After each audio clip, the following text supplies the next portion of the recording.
today, it's about Introduction to Project Management. As well, we're going to explain to you how the Project Management certification can advance your career. And also, we're going to correct some misconceptions about the PMP certificate or the Project Management Professional as a knowledge. So let's go to the topics. What's our outline for today? First of all, we're going to give a definition to the Project Management Professional knowledge. And we're going to talk about why projects fail. Then we're going to demonstrate the steps how to register into PMI. Then we're going to talk about what are the requirements for the PMP certification. And at the end, we're going to explain a little bit or give you a quick review about how the exam looks like. So let's start. What's the definition of project management? Project management is knowledge, skills, tools, and techniques required in order to complete the project requirements. Yes, it is science. Why we call it science? Because we have 10 knowledge areas. What are the 10 knowledge areas as you see them in front of you? Are integration management, scope management, schedule management, cost management, resources management, quality management, stakeholders management, communication management, risk management, as well as procurement. And also, we have 49 processes, and these 49 processes are distributed over the process groups. What are the process groups? Initiating, planning, executing, monitoring and controlling, as well as closing the project. It doesn't mean that we have 49 processes in every phase. No, the 49 processes are distributed over these 5. As an example, in the initiating we have 2 processes, in the closing we have only 1 process, in the planning we have 24 processes, and the remaining are distributed in executing and monitoring and controlling. There are certain misconceptions about project management, and one of them, that's only for engineers. It's designed and dedicated only for engineers who work in projects. And the other misconception is that it's a complicated and unrealistic practice that cannot be implemented in the real world. And the third misconception is that it requires a lot of studying in order to acquire the knowledge. So let me take you through these misconceptions and let's start to correct them one by one. Project management is only for engineers. That's a misconception. Yes, engineers, they want the PMP certificate because it's going to give them a competitive advantage into their career. However, project management is more than that. It is a methodology in order to achieve our objectives. Because if we would like to take the definition of the objective, they are CIAs. What does it mean, CIA? It means continuous improvement actions. These continuous improvement actions cannot be achieved without initiatives. And in order to achieve our initiatives, we need project management. Why? Because some of these initiatives are projects and some of them are regular operational activities. So let's take an example. As an example, organization XYZ, they would like to improve the performance of the organization as an objective. The objective is a continuous improvement action. It doesn't reach an end. Once an organization thinks that they have reached the maturity in that matter, they will start in the declining curve. That's why the objectives can be achieved throughout initiatives, and these initiatives are the ones that we are supposed to be completing. So let's take as an example of some initiatives about improving the performance of the organization. For example, I would like to change the reward and recognition system of my staff. I would like also to completely change or maybe update the recruitment process. Also, I need to replace some of the existing equipment with the new ones. And I would like to set in place a succession plan. If you look into these initiatives, we will see that the first one, which is I would like to change the reward and recognition system, is a project, because if something will happen outside the operation, I will change it. Then afterward, I will give it to the operation in order to use it and in order to implement it into their activities.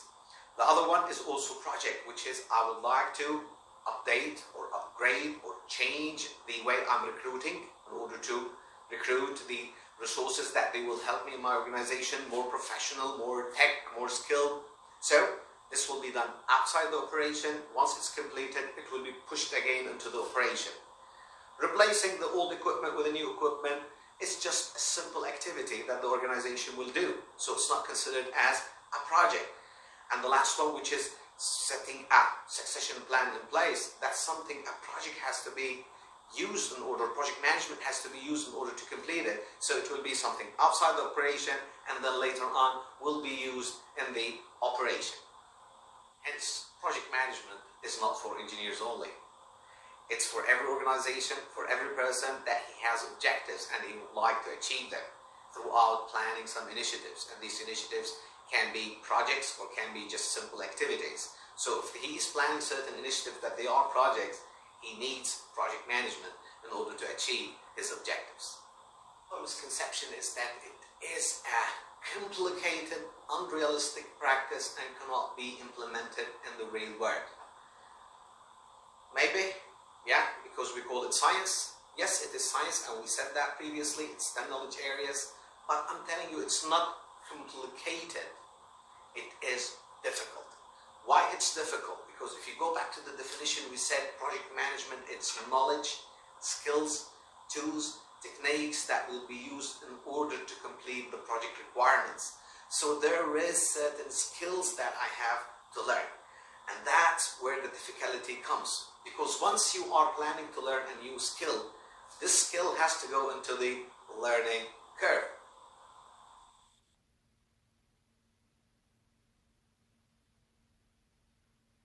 As you see in the learning curve, when we start learning a new skill, when we compare the performance to the duration or to the time, we will see that once we start learning a new skill, when we start using and applying that skill, our performance will be very slow, very narrow, very unsatisfactory. Why? Because there's a change involved into this method. Change management has to be applied because we have to adapt ourselves to that new skill. But with the time, we're going to have a speed up into the performance, and this is where we start getting advantage of that new skill, and then it will go to the stability phase where that skill becomes one of our habits. So the learning curve is the purpose of why learning a new skill is difficult. It's not only for the PMP, it's for any skill that you would like to learn in your life. It will go through the learning curve. In certain positions where people start learning a new skill, or an organization is planning to have a new practice, they will have a withdrawal. They will start very slow, then will say, oh, it's taking a long time from us, we're not performing as required, so let's stop it. Why? Because they don't know the learning curve, and then they will say, it's a complicated practice. I always face this when I'm training PMP, when the participants will tell me, it's unrealistic to implement the 49 processes into the real world. That's true. You don't need the 49 processes in every project. The 49 processes are set in place for the large, huge capital projects. It's not for any project or every project. That's why in the project management methodology, there's a flexibility and enough adaptiveness in order to accommodate any size, any type of the projects. It's not necessary to implement the 49 processes. Adding to that, the best practice has provided every template required in order to utilize these practice. Therefore, it's not difficult to implement, it's not unrealistic. On the contrary, it has flexibility and it is adaptive enough to meet any project requirements, whether it's according to the size or according to the type of the project. Therefore, project management is not complicated and unrealistic. On the contrary, it's very flexible and it has a scientific methodology to meet your project requirements. The other misconception about the project management or the PMP is that it requires a lot of time in order to learn it. Maybe that's true, but in order to understand this more proactively, you need to know why you are learning PMP. If you are learning PMP for your PMP certificate, that requires from your side a short period of time with a concentrated time and concentrated topics. How that? That's what we do when we are teaching PMP. We help people to prepare themselves within a period of 10 days as minimum and 1 month as a maximum. Less than 10 days, that's going to be a little bit difficult. It requires certain skills. 1 month, that's too much, because if you delay your learning after 1 month, you will start forgetting and you will keep on studying and you will never attend the exam. So if you're preparing yourself for the PMP, I'm telling you, it's going to be a short period of time, but it has to be a concentrated learning and studying. You don't need to learn everything. You don't need to memorize everything. You need to know the 49 processes, their implementation, not memorizing them. There will be little memorizing, I'm not going to lie. There are going to be little memorizing over there, such like equations and some definitions for sure. But it's not required for every single page of the 800 pages of the PMP guide. So, PMP certificate, short period of time with concentration. But if you would like to learn PMP for the purpose of using it in your real work, into your profession, yes, let's have the time. You have the whole time in the world. Learn it throughout the time. So, you learn it piece by piece, portion by portion, knowledge by knowledge, and you will implement them knowledge by knowledge, practice by practice, and have the whole time you need. Then, read the 800 pages, learn the 800 pages, memorize every single step into this PMP guide, but the purpose is that you would like to use it in your real world, and if you would like to use it in the real world, use the standards. Therefore, it doesn't need a long time if you know what is your purpose. If your purpose is to attend the PMP exam, then you need a short period of time, but with concentrated learning. But if you would like to have it into your career as a practice, you have the time. You can do it whenever you want, as long as you want. We have clarified the 3 misconceptions that we have about project management. It's not only for engineers, it's a way to achieve my objectives. It's not complicated and unrealistic to implement. On the contrary, it is a methodology, scientific and flexible. And it doesn't require a very long time to learn it. It depends on what you need the project management for. So it can be done in a short period of time and can be done throughout the life. Why we have failure projects? That's a question that we keep on asking ourselves. But for most of the successful managers, they don't believe in the word failure. Why? Because they believe that we have a second chance in order to correct whatever we have faced so far. Plus, the word failure is a negative expression of how devastated we are from the negative results that we have reached so far. That's why they believe that we're supposed to be changing that question to why we have deviation. Because by the time we know that we have a deviation, then we'll be able to manage it. So what's a deviation? Deviation, it means that we have a different results from the plan that we have set in place originally. So the right question will be is why we have deviations. Before we go further, in order to determine what are the parameters that will help me to know if I have deviation or not, we need to know that not every deviation should warrant my attention. For example, what does it mean 1 day late in a 10-year project? What does it mean $10,000 in $20 million project? It means nothing. It should not warrant my attention. Why? Because if I have a deviation, I have to take actions later on, and these actions also should be comparative to the size of the deviation that I have. Now, what are the parameters that will help me to know if I will be having a deviation, or if I would like to analyze if I have deviation, what I need to do exactly? Deviation happens because of poor planning or poor monitoring and controlling. It has nothing to do with the poor execution. When you have a poor results or you have a deviation in your project, it's not related to the executing. Why? Because we execute the plan. If the plan is poor, if the plan is weak, then you will have a poor execution as a result, and we call that the domino effect. So, poor planning, poor executing. How we will know if we have a poor plan or we are conducting a poor monitoring and controlling? Poor planning and poor monitoring and controlling have the following parameters. Reason number 1 or parameter number 1 is that lack of a plan and the absence of any monitoring and controlling.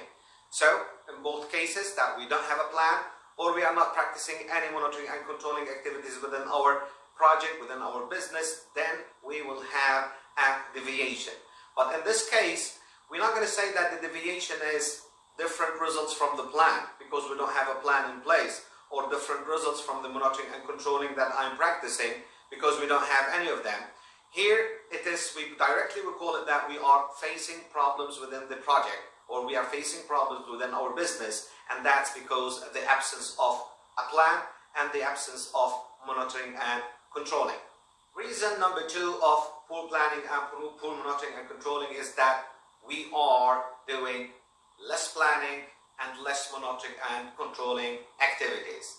It means that we did not cover all the aspects of the planning within the plan that we have to put in place, or we are not practicing enough monitoring and controlling to the activities in our projects and our business. Then we will have a deviation. Reason number 3, that we are doing too much planning and we are doing too much monitoring and controlling. In this case, you will have a deviation. So when we are doing less planning and too much planning, then you will have, that's we call it a poor plan. And if you are performing a less monitoring and controlling or too much monitoring and controlling, we consider that to be poor monitoring and controlling to your business. Reason number 4 of how to determine if you have a poor planning and poor monitoring and controlling is that you are using wrong practices, wrong tools and techniques in planning, and wrong practices and tools and techniques in monitoring and controlling, and you will end up of having poor planning and poor monitoring and controlling. In short, we don't have failures, we have deviations. These deviations can be addressed if we have the proper tools or we know the right practices in order to address it. Because in failures, it means we don't have any second chance. And this happens, these failures or these deviations happens because either we have poor planning or poor monitoring and controlling. Let's go now and explain what is the PMP certificate and how to prepare yourself for the PMP certificate. To register to PMI, all what you need to do is to browse to www.pmi.org. You can have a username and password for free, as the PMI is non-profitable organization at the end of the day. You can benefit from PMI and being part of this PMI world throughout subscribing, not just having a free username and password. You can subscribe and you will be paying about $130. This $130 will be paid back to you in several services. Let's start with these services. First of all, you will have a discount on the exam. The cost of the exam is $550, but if you are a member and you have subscribed to PMI and you paid your membership, then you will have a discount and then the exam will be $410. It means you have already saved $130 just being a member, so there's a profit of $10 over that. More, you will have access to their library. That library, it has the pin book guide that you can download for free, which you will be able to buy it from the market for $60 or $70. Plus, you will have the access to all the templates and all the other material that PMI is presenting on their website. You register to PMI whether you are a member or not, but if you are willing to gain your PMP certificate, you have to fill the application. The application is split into 3 parts. The first one is the informative part, which is you tell us who are you, what you've been doing, what are the other information details that you can provide. Then the educational part, where you're going to mention what are your educational levels so far. The third part is the most important part, where you have to explain to them what is the project management experience that you have. Most of the time people, they suffer because they are not engineers. Said, I'm not an engineer, so I don't know how to fill that part. Filling that part is very easy. We have 5 process groups in project management: initiating, planning, executing, monitoring and controlling, and closing. You need to show PMI that you have worked in projects and you have practiced these 5 process groups. It's not necessary to list them in percents or hours that should be equal to each other. The most important is that you need to show them that you have done initiating, you have done planning, you have done executing, monitoring and controlling, and closing. How to do that, we're going to explain it in a different video of how to complete your application, whether you are an engineer or not, and how you can distribute these hours. So fill that application, and when it's ready, submit it to PMI and wait for their approval. For unknown reasons, sometimes PMI might subject the candidate who is applying for the PMP certificate for the auditing process. The auditing process, all what you need to do, or the candidate need to do, is just need to prove whatever that he has filled in that application. In the auditing documents, everything will be explained. You don't need to panic, you don't need to worry. It's something that PMI frequently do for the candidates that they are applying for PMP or any other certificate that they provide or they hold. After the auditing process, if audited, you will receive a confirmation letter from PMI requiring you to pay the exam fee. Once the exam fee is paid, it will direct you to one of the prometric centers or one of the approved legitimate centers where you will book your exam and show up to that exam. During the exam, you need to answer 200 questions in 4 hours. There are no breaks, scheduled breaks at all. You will check in and you will check out after 4 hours whether you finish the exam or not, and you will have the results immediately. Why? Because it's computer based and it's MCQ answers, so you will have MCQ questions and you will have your results immediately after the exam. Once you complete the exam, hopefully you will pass. Once you pass, you need to maintain the certificate. Maintaining the certificate, it means that you need to show PMI that you've been practicing project management, educating project management, contributing to project management throughout acquiring 60 PDUs in 3 years. It means 60 hours of project management. You can acquire them throughout any of these 6 categories that PMI is presenting, and it can be reported to them directly throughout their website, throughout your subscription or your membership page. Now let's talk a little bit about the exam, how the exam look like. The exam is scheduled for 4 hours and you have 200 questions to answer. The 200 questions, actually, they are not 200 questions. They are only 175 because they have 25 questions for experimental reasons. So you will be only scored for the 170 questions that you will answer. And we believe that you need to answer between 70 to 75% of the question right in order to pass the exam. The exam will test the knowledge, the experience, the application, and the analytical capability of the person who is attending the exam. And you have to think large projects when you are attending the exam. And one of the advices that we always advise the candidates that they are attending the exam, take PMI to your real world, not the way opposite. Don't take your experience to the PMI or to the standards. You will fail the exam. Take PMI to your real world and answer the questions as if you are using PMI. And for that, we use something called PMIism. How the questions are distributed into the exam. We said we have 5 process groups. We will find that 13% of the questions are asked for the initiating, 24% on planning, 31% on executing, and 25% on monitoring and controlling, and only 7% on closing. What are the difficulty levels of these 5 process groups? We'll find on the top, monitoring and controlling is considered to be the more difficult topic. Why? Because most of the project managers that I have trained with 10 years and 15 years experience, they are hardly capable of explaining or give a definition to monitoring and controlling. So imagine how difficult it will be for them to apply PMIism to something that they don't know. So on the top, monitoring and controlling. Second, we have project executing. Executing phase is considered to be the second in difficulty.